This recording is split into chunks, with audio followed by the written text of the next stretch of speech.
The question, is it appropriate to move to another place?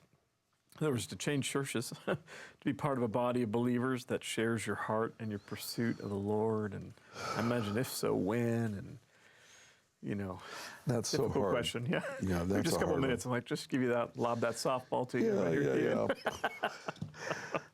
Yeah. It's a hard one. It's a hard one because for one person, get out. For another person, they need to stay. It used to be I always counsel people to stay. Mm-hmm. I did because I really like the local church. I love every part of it. I mean, every group I think has value, and just encourage people to stick it out and pray. Do what you need to do to get supplements. Go to the conference. Get the tapes. Do something. That will help you to stay. Burning. Mm-hmm. But in the last few years, I've just realized, what, we don't have all that much time. Mm-hmm. For some people, it just might be good just to pack up and move. So it's more case by case, and rather than just a carte blanche, either leave or stay. Not out of principle at all. Yeah. It's case by case. Yeah. The main thing is you've got to hear from the Lord. Right. And there are some people that I've watched through the years. They were ready to go, and it looked hopeless, but they stayed for just that little bit longer. Yeah. Yeah. And then there was a breakthrough. Right. And so I always lean towards that. You just pray. The Lord will make it clear. He doesn't withhold information from us. It doesn't withhold direction from us, I should say. Absolutely. He'll make it clear if we're willing to do whatever He wants us to do. Yeah. Absolutely. But if there's anger or frustration, that's a real poor way to make a decision. Mm-hmm. It's just better to make it out of a life-giving choice. Yeah. And always try to do it honorably. If the Lord does move somebody, try to do it honorably. But I've just seen where the Lord has moved people. But my preference is still stick it out. Yeah. Stick it out. Be part of the solution. And some folks are. There's that mindset that says, "I'm here to get fed." You're like, well, or you can get fed in your quiet time. And you're hanging out with Jesus every day. In the podcast, and you can actually go to a place and serve. That could be your assignment in that house. That's exactly right. It's not a place to eat. Yeah. I think we have to be careful about that, because I've talked to pastors who if they've kind of treat their pastors like, I don't actually get fed by you anyway. I do it over here, and that's a real tough message. Well, I know. I had somebody come to me once. They said, "Do you have any tapes I could borrow?" I said, "Sure." I said, "Yeah, I'm not getting fed by your messages. Do you have any tapes I could borrow?" I said, "Sure, I've got." Maybe Hafer and Wimber will help you. Yeah. We'll find someone that can help you out. But I think we have to be careful of that. We have that a little bit with just the impact we have. We have to be careful that people don't go to their pastor in another town and begin to treat them like, you're not actually revelating anything that's useful to me. Yeah, I'm just here to serve tough. you. That is a difficult message for a pastor to hear. Yeah, I know. And I know. It might not even be true. It might not be that I've grown, deaf to what somebody's offering.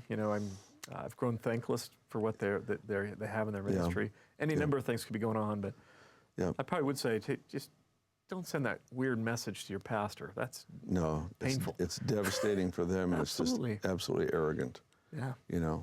Proverbs says that to a hungry man, any bitter thing is sweet. Yeah. But a person is full, even they get tired of honey. Mm-hmm. It gets loathsome. Mm-hmm. So what happens is there's people that remain hungry appreciate whatever they're given. Yeah. But those who live a satisfied life, and that's not in a positive sense, but religiously insulated from their own need, people don't get fed in certain churches. Well, maybe you're designing spiritual Mexican food and you're being served Italian. Learn to eat what's being served. If you're part of that house, that's your meal. Yeah. It is a tough one, though. It's challenging. The reason I've changed my view just a little bit is I've watched people stay in a place for 20, 30, 40 years. No change, no progress. They're dying. Yeah. They've been dead for a long time. And they've tried to be faithful and faithful and faithful. And yeah. And I it sure would seem to me the Lord would want you to thrive. But don't move to Reading to do it. Just find somewhere. Yeah, it's absolutely true. I've talked to some folks who've been, they're in churches that are moving with the movement of the Lord, but they've left because there's more momentum here, and they've come to our environment like, and we got a lot of amazing, superstars here already. There's a zillion that come to school and that are in the church, and they were a linchpin key person in their church in in the Bay Area that's just needing hot spots, needing that move, and yet they come here and we're like, no, you should stay there. Yeah. Be amazing there. Be part of the transformation that's going to happen there.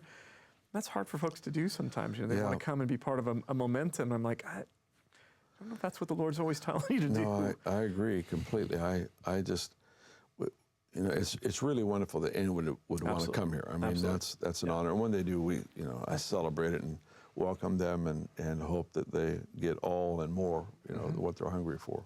But the answer isn't Reading. The answer is what God is doing around the world to happen in places where it's not happening. Yeah. For the Bay Area to experience their own explosion, for these various places around the world, for them to have their own,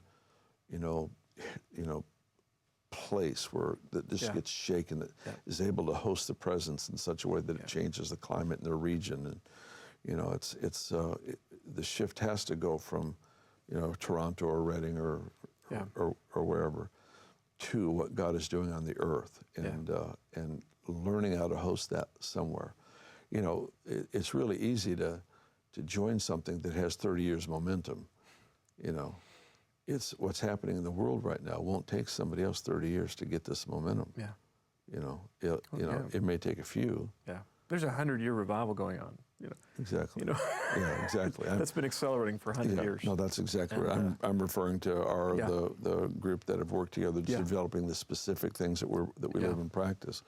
It's been going on for several decades. And the cool thing about its compound interest is now, it's accelerating. Yesterday's wages are also earning wages today, so we're experiencing more. But you have to sow into that faithfully for a long period of time. And there are many churches out there that are ready to explode, absolutely explode. We don't need key people leaving. And that's always been your, we don't say it as much. I don't know if we've said on iBethel TV, but one of the mission statements we were considering at some point when we were working on our mission statement was revival through the local church. Yeah. And we had seen terrific parachurch organizations done a great work for God all over the world. And, in the 70s and the 80s was almost the age of the parachurch organization and how successful they were. And yet the local church becoming a thriving hotspot of the Lord's presence is, that's when real revival will take off and multiply like crazy. Yeah, absolutely. I love the local church. I mean, that's the thing for me. Yeah. It's got to be practical in the community of believers. I love the conferences, the conventions, the other things that go on, but that's all supplements. Yeah. The meal is the weekly gathering. Yeah. And that's got to be strong and healthy. So, that makes me happy. Yeah, absolutely. Yeah.